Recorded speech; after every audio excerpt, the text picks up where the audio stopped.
اس نے سوچا یہ یتیم خانہ تو ہے مگر یتیم بچے ہیں ہی نہیں، اب کیا دکھاؤں گا اس کو؟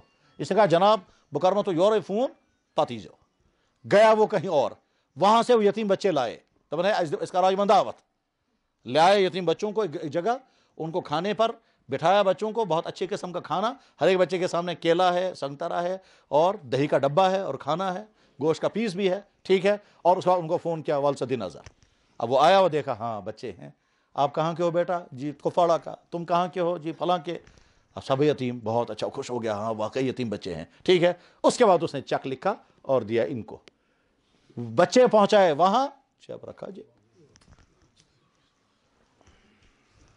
میرے بھائیو اچھی طرح سے نظر کرنی چاہیے، جہاں میں کما رہا ہوں وہ حلال ہے کہ نہ حرام۔ اس وقت یہاں کے دفتروں میں جو کرپشن کا ظلم ہے اس کی حدیں آسمان کو چھو رہی ہیں، بلکہ شاید اب ہمارا یہاں کا نمبر کون سا ہوگا یہ تو یہیں کے لوگ بتا سکتے ہیں، لیکن دفتر میں پھنس کے بعد انسان کہتا ہے بکا مصیبت میں پھنسے ہو، میں قوم ہی دل کرنا، میں کر نہیں، چاہے محکمہ مال ہو، چاہے محکمہ پولیس ہو، حتیٰ کہ محکمہ صحت، یہاں تک کہ محکمہ تعلیم، جو خالص خدمت خلق کے ادارے تھے، ان خدمت خلق میں تعلیم اور صحت، وہاں ان شعبوں میں بھی پیسہ، یہ جو ہوس زر ہے، پیسہ کمانے کی ہوس، یہ رکنے والی کہیں نہیں ہے، یہ تو انسان ایک پہاڑ کھڑا کرے گا سونے کی۔ اللہ کے نبی علیہ السلام نے فرمایا کہ انسان کا حال یہ ہے اگر 2 وادیاں بھر کر اس کو سونا مل جائیں گی، تیسری کی وہ تلاش میں پھر رہے گا، اور وہ جمع کرتا جمع کر کے چھوڑ کے چلا جاتا ہے، رہتا وہ انسان کا اتنا ہی ہے جتنا کھایا اور پہن لیا، باقی سب اس کا ہے ہی نہیں، وہ جمع کرتا رہتا ہے اور پیچھے چھوڑ کر کے جاتا ہے۔ سمجھانے کا مقصد یہ ہے، قرآن صاف صاف اعلان کرتا ہے اے ایمان والو، ایک دوسرے کا مال حرام غلط طریقے سے مت کھاؤ، چنانچہ دکاندار اگر ایکسپائر مال بیچتا ہے قسمیں کھا کر، میرے پاس دکاندار آیا کہتا ہے جناب بڑا پریشانی اس مال اس خراب گومت مگر خدائن کر یاری خریدار بنیو، اچھا نا خدائن کر یاری، کیا سا مال اس خراب؟ وہ تمل لایا تھا وہ سڑا ہوا تھا، وہ سٹاک تھا جمع، اور سٹاک جمع تھا وہ سڑ رہا تھا، اس میں شاید کیڑے پڑ گئے تھے، بیچارہ دور دراز کسی گاؤں کا کوئی بڑا دکاندار مل گیا، اسے پورا ٹرک خرید لیا، اب وہ جا کر وہاں جب بیچے گا وہ عوام کو کیا دے گا؟ حرام تھا۔ جناب ایک آدمی میوہ بیچ رہا ہے، بہت اچھا، جس طرح کا آپ کا میوہ ہے وہی میوہ کر بیچیں، اب آپ نے پیٹی بھری، پیٹی کے نیچے جو ہیں وہ 4th کلاس 3rd کلاس اور 2nd کلاس ہے، اوپر سے 1 کلاس ہے، بس لیکن لیبل تھا 1 کلاس کشمیری سیب، تو 1 کلاس کشمیری سیب نیچے ہے ہی نہیں، نیچے کچھ اور ہے۔ اب جس نے یہ خریدا وہ کیا، یہ حرام دولت کمانے کے مرض کہاں تک پہنچے کہ صاحب مرغا پیدا ہو گیا، اس کو انجیکشن کرنا ہے، یہ 20 دن میں اتنا بڑا ہو جانا چاہیے تاکہ ہم پیسہ کما لیں، اور اس کیمیکل کی وجہ سے یہ جو مرغوں میں زہر آئے گا اس کا ذمہ دار کون ہوگا؟ چنانچہ اس وقت پولٹری بہت بڑی بیماریوں کا ذریعہ بنی ہوئی ہے کہ ان کو انجیکشن کرتے ہیں، انجیکشن کرنے کے بعد پھر وہ جلدی پھول جاتا ہے، اور وہ چونکہ نیچرل گروتھ نہیں ہے، اس کا گوشت انسانوں کے لیے بے انتہا مضر ہے، اور وہ مضر گوشت ہماری مارکیٹ میں بک رہی ہے۔ یہ تو خیر انڈسٹری والوں کا مسئلہ ہے، یہ کیا ہے؟ یہ بس پیسہ جلدی آنا چاہیے، حلال آئے کہ حرام اس کی پرواہ نہیں۔ دودھ والا دودھ بیچنا چاہتا ہے، کیا صاحب پیسہ زیادہ آنا چاہیے، اس میں پانی ملائے گا، اور پانی ملانے کے بعد جتنا دودھ کا ڈبل بنا کے بیچے گا، ٹھیک، یہاں تک کہ کیمیکل کے ذریعے سے پنیر تیار کریں گے اور مارکیٹ پر لا کے بیچیں گے، اصلی کاشر دودھ سمسام یہی ہے۔ یہاں تک کہ انسان اپنے آپ کو نقصان پہنچاتے ہیں۔ کشمیری شال پھیری کرنے والے لوگ کشمیریوں کا شال نہیں، امرتسروں کا شال لے کر کے بیچتے ہیں، اور وہاں قسمیں کھا کر کہتے ہیں اصلی کشمیری شال، اصلی کشمیری شال، اور جب وہاں بیچا جا رہا ہے وہاں امرتسر کا شال وہ سٹیپل کا ہے یا وہ اس کا ہے کشمیلان کا شال، اور کہہ رہے ہیں اصلی کشمیری وولن شال، اصلی کشمیری پشمینہ شال۔ اس کے بعد پھر ظاہر ہے اس کا نتیجہ نکلے گا کچھ عرصے کے بعد باہر کے تمام لوگ یقین کر لیں گے کشمیری دھوکے باز ہیں، یہ بیچتے ہیں امرتسر کا مال، کہتے ہیں کشمیری، ان سے خریدنا ہی نہیں چاہیے، جب ہمیں امرتسری خریدنا ہے تو وہیں سے ہم خود لے کر لیں گے، تو آپ کی شال انڈسٹری بیٹھ جائے گی۔ ہزاروں لوگ اس کے ساتھ وابستہ ہیں، میں نے ایک دفعہ معلومات کی، تمام 15 کمیونٹیاں شال کے ساتھ جڑی ہوئی ہیں، اس میں رنگ ساز بھی ہیں، اس میں وہ ٹپ لگانے والے بھی ہیں، پریس کرنے والے ہیں، اور دھلائی کرنے والے دھوبی بھی ہیں، 15 طبقے اس کے ساتھ جڑے ہوئے ہیں، اور ایک یہ ہمارا رویہ جو ہے حرام کمانے کا رویہ اس کو تباہ کر دے گا۔ بہرحال کہنے کا منشا یہ ہے جہاں سے ہمارے پاس آمدنی آ رہی ہے اس آمدنی کو دیکھیں وہ حلال ہے کہ حرام. حرام آمدنیوں کی ایک قسم یہ بھی ہے کسی سے کام کرایا پیسہ نہیں دیا, یہ پیسہ جو ہم نے بچایا یہ حرام ہے. ایک دفعہ ایک صاحب نے مجھے بتایا, کہنے لگا جی فلاں آدمی سے ہم سے کام کرایا پیسہ نہیں دیا, فلاں آدمی نے ہم سے کام کرایا پیسہ نہیں دیا, فلاں آدمی نے ہم سے کام کرایا پیسہ نہیں دیا. اتفاق سے اسی دن ہم سبق پڑھا رہے تھے تو بخاری شریف میں حدیث نکل گئی. کیا؟ اللہ کے نبی علیہ السلام نے فرمایا جس نے دوسرے سے کام کرایا اور پیسہ نہیں دیا, قیامت کے دن میں اس کی طرف سے کھڑا ہو جاؤں گا کہ یا اللہ اس نے اس سے کام کرایا تھا پیسہ نہیں دیا ہے. میں نے کہا تمہارے لیے بڑی بشارت ہے کہ قیامت کے دن تو اللہ کے نبی تمہاری طرف سے کھڑے ہونے والے ہیں اور اس سے وصول کریں گے. یعنی حضور نے فرمایا مزدور کی مزدوری اس کا پسینہ خشک ہونے سے پہلے پہلے ادا کر دو, اور پہلے تو کام کرائیں گے پچیس ہفنامہ. وہ بیچارہ تنگ آ کر کہتا ہے دبن ہے بن گئی چیت پونسم بچن, جب چکر پر چکر کاٹتا رہے گا اور پیسہ نہیں دیں گے. اسی میں ایک طریقہ یہ بھی ہے کہ صاحب کسی کا قرضہ ہمارے پاس ہے, پیسہ موجود ہے پھر بھی نہیں دیں گے اور لٹکا کر کے رکھیں گے, یہ بھی صحیح. فرمایا اللہ کے نبی علیہ السلام نے مطل الغنی یہ ظلم, جس کو پیسہ ادا کرنے کی گنجائش ہو پھر بھی ادا نہ کرے یہ ظلم ہے. یہ ظلم. مالی معاملات بہت نازک ہیں, اتنے نازک ہیں کہ اگر کسی شخص نے دوسرے کی چونی پہلے حساب کرتے تھے, آج مجھے وہ حساب نہیں معلوم ہے, نئے سرے سے حساب کرنا پڑے گا تب پتہ چلے گا کتنا. اللہ کے نبی علیہ السلام نے جو فرمایا جس نے دوسرے کا اتنا مال کھایا تو قیامت کے دن اس مال کے بدلے میں اس کو 500 نمازیں دینی پڑیں گی. وہ مال پہلے بنتا تھا 4 آنے, آج بنے گا 1 روپیہ, زیادہ زیادہ 5 روپیہ. تو جس نے دوسرے کا 5 روپیہ تقریباً, میں ایکچوئل حساب نہیں بتا سکتا, وہ حساب نیا سرے سے کرنا پڑے گا تب پتہ چلے گا جس نے دوسرے کا اتنا معمولی کتنا 5 روپیہ دوسرے کا کھایا, قیامت کے دن اس کو 500 نمازیں دینی پڑیں گی, اور ایک حدیث میں 700 نمازیں ہیں. اس میں عجیب عجیب کردار سامنے آتے ہیں. بعضے کردار ایسے آتے ہیں فراڈ کرنے کے, دھوکہ دینے کے اور حرام ذریعے سے پیسہ کمانے کے, آدمی حیران ہوتا ہے. اور بعضے کردار ایسے آتے ہیں حرام سے بچنے کے, آدمی اس میں بھی حیران ہوتا ہے کہ ایسے ہیرے بھی یہاں پائے جاتے ہیں کہ جو اس طرح سے پیسے سے. تب 1.5 مہینہ پہلے کی بات ہے, مجھے ایک لڑکا کوئی فون کرتے ہیں, کہنے لگا بہت شو لال چوکس مز بس کیا محسوس ہے دپان یہ ہے شو سیسن پیومت نہ ہاں اس وقت وہ 1000 روپے چل رہا تھا پرانا والا. کہنے لگا یہاں 1000 روپیہ ہے, آپ مجھے بتاؤ مجھے اٹھانا ہے یا نہیں اٹھانا ہے. یہ پوچھتا ہے میں اٹھاؤں یا نہ اٹھاؤں, اگر اٹھاؤں تو نیت کیا کرو سے چوانا دپان میں شو بوزمت اگر کنس انسان تل پہ تک پن 1,000 روپیہ تراؤن پہ خیرات کرن تو بہ میں دپس ہاں یہ تو مسئلہ غلط ہے جو کشمیری کہتے ہیں اگر پیسہ اٹھایا تو ڈبل کر کے صدقہ, یہ تو غلط ہے. البتہ تم اب دیکھیے وہ پوچھ رہا ہے, میں نے کہا تم اٹھاؤ نیت یہ کرو کہ جس کا یہ پیسہ ہے میں اس تک پہنچانے کی کوشش کروں گا, اس نیت سے میں اٹھاتا ہوں. بہت اچھا.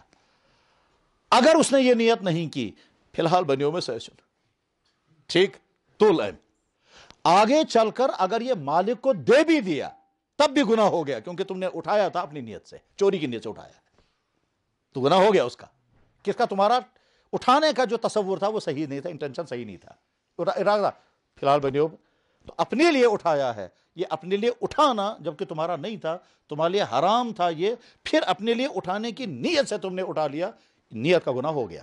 بعد میں تم نے مالک تک پہنچا دیا, بہت اچھی بات ہے, لیکن وہاں تو بچ گئے, وہاں تو گناہ ہو گیا. اس لیے نیت سے ہی کرو, پہلے مالک کو پہنچاؤں گا یا شریعت سے پوچھوں گا, 2 میں سے 1. اٹھایا پیسہ ٹھیک, میں نے کہا پھر بعد میں فون کرنا.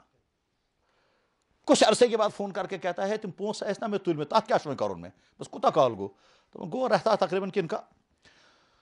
میں نے ان سے پوچھا, نام بھی بتایا اس نے بتایا تو کچھ محمد ہارون بتایا اس نے. میں نے کہا 1-1.5 مہینہ ہو گیا کہ جی ہو گیا. میں نے کہا کتابوں میں یہ لکھا ہوا ہے جب اتنی رقم ہو تو اتنے عرصے تک اناؤنس کرتے رہو, لیکن لال چوک ایسی جگہ ہے وہاں اناؤنس کس کے سامنے کریں گے, وہ تو ہر وقت سیلاب انسانوں کا آ رہا ہے اور جا رہا ہے, یہ تو اناؤنس وہاں کرنا ہے جہاں لوگ محلے میں.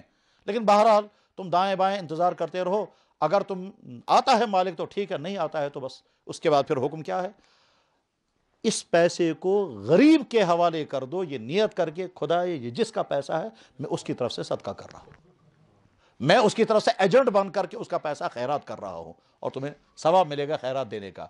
اس کے بعد ذہن میں رکھو, اگر کبھی مالک آ گیا اور اس نے بتایا کہ میرا اس طرح کا نوٹ تھا اور یقین ہو گیا کہ واقعی اسی کا ہے, تو وہ پیسہ تمہیں بتانا پڑے گا کہ جناب وہ پیسہ تمہارا میں نے خیرات کر دیا ہے اور اگر وہ تسلیم کرے گا تو ٹھیک، اور اگر تسلیم نہیں کرے گا، اگر وہ تسلیم نہیں کرے گا تو پھر آپ کو اپنی جیب سے اس کو 1000 دینا پڑے گا، اس 1000 کا صدقہ آپ کے نام پر آ جائے گا۔ انہوں نے کہا بہت اچھا، ٹھیک۔ تو کیا ایک ایک پوائنٹ پوچھ رہے ہیں۔ مدینہ طیبہ میں ایک صاحب نے کہا کہ لگا جی میرے موبائل میں 100 ریال آ گئے، یہ مجھے پتہ نہیں چل رہا کس کے ہیں، ہو سکتا ہے کسی نے اپنے موبائل پر ڈالے ہوں گے، وہ ڈیجٹ غلط ہو گیا، میرے موبائل میں آ گئے، اب میں کیا کروں گا؟ تو احتیاط اتنی کہ اس نے موبائل ہی چھوڑ دیا، اس کو استعمال ہی نہیں کر رہا ہے، کہہ لگا پہلے میں اس 100 ریال کا مسئلہ معلوم کروں گا، یہ استعمال نہیں ہونے چاہیے، میرے موبائل میں اجنبی کا پیسہ آ گیا ہے، اس نے موبائل استعمال کرنا چھوڑ دیا، تب تک احتیاط ایسے بھی کرنے والے ہیں۔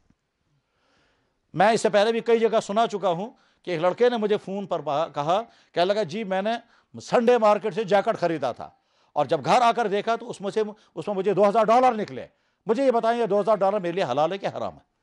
ایسے ہیرے بھی ہیں، ورنہ وہ کون انگریز آتا اس سے جیسے سنڈے مارکیٹ کے جیکٹس میں 2000 ڈھونڈنے کے لیے؟ وہ بنگلہ دیشی مال، اس میں وہ $2000 نکلے ہیں، وہ نکلے کیسے ہوں گے؟ انگریز ملکوں میں جو ہی کوئی چیز پرانی ہو جاتی ہے یا ان کے ہاں آؤٹ آف فیشن ہو جاتی ہے، اس کے بعد وہ اٹھا کر ڈسٹ بن میں ڈالتے ہیں، وہ جیکٹیں، پرانی پینٹیں وغیرہ، تو اس کے بعد پھر وہاں سے ڈسٹ بنوں سے اٹھا کر کے کچھ لوگ بنڈل بناتے ہیں، اور بنڈل بنا کر کے پھر ان ملکوں میں بیچتے ہیں، اور یہاں وہ بکتی ہے، ٹھیک ہے نا؟ یہ کام وہاں کیا تھا بنگلہ دیش کے لوگوں نے، اب تو نہ ہوئی بنگلہ دیشی مال، ٹھیک۔ وہی اب کسی نے اپنے کمرے سے جیکٹ اٹھائی ہوگی، جیبوں میں ٹھیک طرح سے نظر نہیں دی، یا اندر والی جیب میں کچھ رہ گیا ہوگا، ہم کو بھی کبھی غلطی ہو جاتی ہے، جیب میں پیسہ رہ گیا، وہ واشنگ مشین میں چلا گیا، جناب جیب میں کاغذ رہ گیا، واشنگ مشین میں چلا گیا، ٹھیک ہوتا ہے ہم سے بھی۔ تو اسی طرح سے اس کے پیسے اس میں رہ گئے، اس کے بعد وہ بنگلہ دیشی مال کے بنڈل میں ہوتے ہوتے یہاں پہنچا، یہاں جس شخص نے خریدا اس نے جب جیب میں ہاتھ ڈالا تو $2000 نکلے۔ تو میں نے اس کو مبارکباد دی، میں نے کہا چلو مبارک ہے تمہارے جذبے کو، جس جذبے کی بنا پر تم یہ پوچھ رہے ہو یہ میرے لیے حلال ہے کہ حرام۔ خلاصہ کنکلوڈ کہ میرے بھائی، آدمی اپنے کمائی کے سورسز کو بار بار چیک کرے، دیکھے کہ میں جو کما رہا ہوں یہ حلال ہے کہ حرام۔ ملازم اگر رشوت لیتا ہے، ملازم اگر کام نہیں کرتا اور تنخواہ بھی اس کی حلال نہیں رہے گی اگر کام اسے نہیں کیا، مزدور اگر ٹھیک اتنے ٹائم کی مزدوری نہیں کر رہا ہے، کام نہیں کر رہا ہے جتنے ٹائم کا اس نے کام لیا ہے، تو پھر اس کی کمائی حلال نہیں رہے گی۔ اسی طرح سے انڈسٹری چلانے والا چیز بنا کر کے بیچتا ہے، جو وہ بول رہا ہے وہی ہونا چاہیے، اگر وہ نہیں ہے کچھ اور ہے، ٹھیک۔ ایک دفعہ ایک صاحب نے مجھے فون پہ بتایا نا، یا خود ہی ملا، وہ کہتا ہے جی کیا بتائیں، میں نے رشتے لائے تھے کہیں سے، وہ رشتے تھے اوپر سے، اندر سے آٹا تھا، ٹھیک۔ اب ظاہر ہے دو تو پیسے دے کر آئے رشتوں کے، اندر آٹا ہے، اور وہ رشتے کھا کے بیمار ہو گئے، کیونکہ وہ تو آٹا تھا، کچا آٹا، تو کچا آٹا اس میں لیدر میں شتم سو رلومت، کچا آٹا اس میں لیدر میں رلون پٹگنس۔ اسی طرح سے مثلا فرض کیجئے بڑے گوشت کے کباب ہیں اور چھوٹے گوشت کے نام پر بیچ رہے ہیں، تو یہ دھوکہ، یا بکروال ہے، بکری مر گئی تو نقصان ہو گیا، اب کیا کروں گا؟ کوئی حل؟ حل تو ہے آسان، اگر دین نہ ہو تو پھر حل آسان ہے، گردن کاٹی، کھال نکالی، اور کسی پوج کو جا کر کہا وان سے کوتا دیکھ، ٹھیک، اس نے لا کر کے اس کے حوالے کر دی، اس نے جو پیسہ کمایا وہ بھی حرام، اور یہ جو کسائی جس کو معلوم ہے کہ مری ہوئی بکری ہے اور اسی کب گوشت بیچ رہا ہے، یہ بھی حرام۔ حرام کمائی کے ذریعے ہزاروں شکلیں اس کی متعین نہیں ہیں، اور کنٹرول اس کو کرتا ہے صرف اللہ کا خوف۔ اگر اللہ کا خوف ہوا تو پھر کوئی طاقت انسان کو حرام نہیں کھلا سکتی ہے۔ حضرت غالب حضرت ابوبکر یا حضرت عمر رضی اللہ تعالیٰ کا متعلق لکھا ہے کہ انہوں نے کوئی چیز کھائی اور بعد میں پتہ چلا اس میں بیت المال کا کچھ پیسہ شامل ہو گیا ہے، تو آپ نے الٹی حلوہ، حضرت ابوبکر صدیق نے الٹی کی، الٹی کرنے پر سارا باہر نکال دیا، اور فرمایا اگر یہ واپس نہ آتا مجھے اندر کا سارا پانی، سارا خون نکالنا پڑتا، مگر مجھ کو اندر نہیں رہنے دیتا۔ اس طرح سے حرام۔ حضرت عمر بن خطاب رضی اللہ تعالیٰ عنہ رات کو حساب لکھ رہے تھے، فوج کا تنخواہوں کا حساب، اور حضرت علی رضی اللہ تعالیٰ عنہ تشریف لائے کسی ضروری مسئلے کے لیے۔ حضرت عمر بن خطاب رضی اللہ تعالیٰ عنہ امیر المومنین ہیں، کھڑے ہو کر پوچھا کون ہیں؟ انہوں نے کہا حضرت علی۔ تو حضرت عمر کو تھوڑا ناگوار گزرا، رات کو میں ضروری کام کر رہا تھا، اس وقت کیوں آ گیا یہ؟ پھر سوچا کوئی ضروری مجبوری ہوگی، دروازہ کھولا، پوچھا اپنے کام کے لیے آئے ہو یا پبلک کے کام کے لیے، لوگوں کے کام کے لیے؟ انہوں نے کہا جی اپنے کام کے لیے۔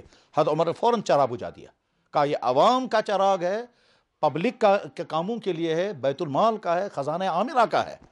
یعنی دوسرے لفظوں میں گورنمنٹ کی بجلی چل رہی ہے، آپ کی ذات کے لیے یہ استعمال نہیں ہو سکتی. چراغ بجھایا اور کہا آپ بیٹھو، آپ سناؤ مجھے آپ کا کیا معاملہ ہے. انہوں نے کہا جناب چراغ، کہنے لگا یہ عوام کے کام کے لیے، آپ کے کام کے لیے نہیں ہے. اتنی احتیاط.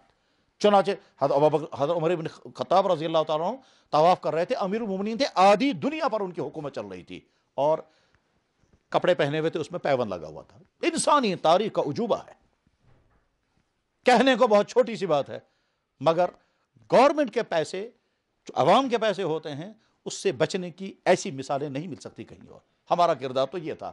بہرحال جو ملازم ہیں وہ گورنمنٹ کے پیسے کا استحصال یا عوام سے رشوتیں کھینچنا، یا جو مزدوری کرنے والے ہیں وہ مزدوری کے ذریعے کہاں حرام کھینچتے ہیں، جو انڈسٹری چلاتے ہیں چاہے کسی بھی چیز کی انڈسٹری، چھوٹی سطح کی ہو یا بڑی سطح کی.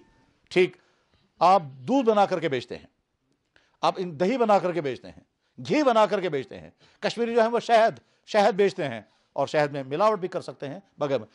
کسی کشمیری نے تو زعفران بیچا تھا، اور زعفران کون سا تھا؟ وہ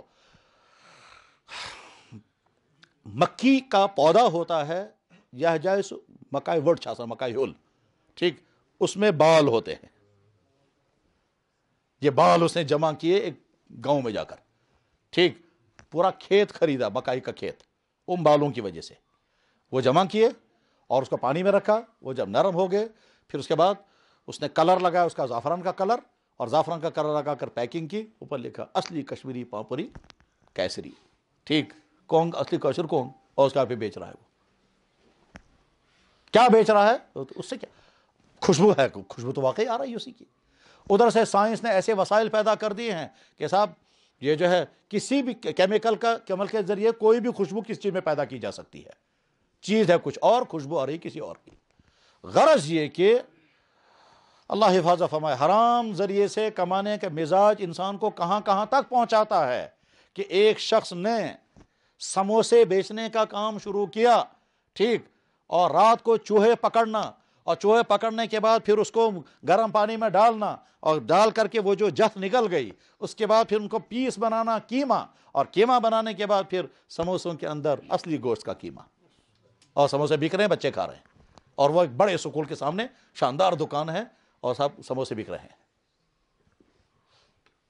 حرام ذریعے سے دولت کمانے کا جنون انسان کو کہاں کہاں تک پہنچاتا ہے.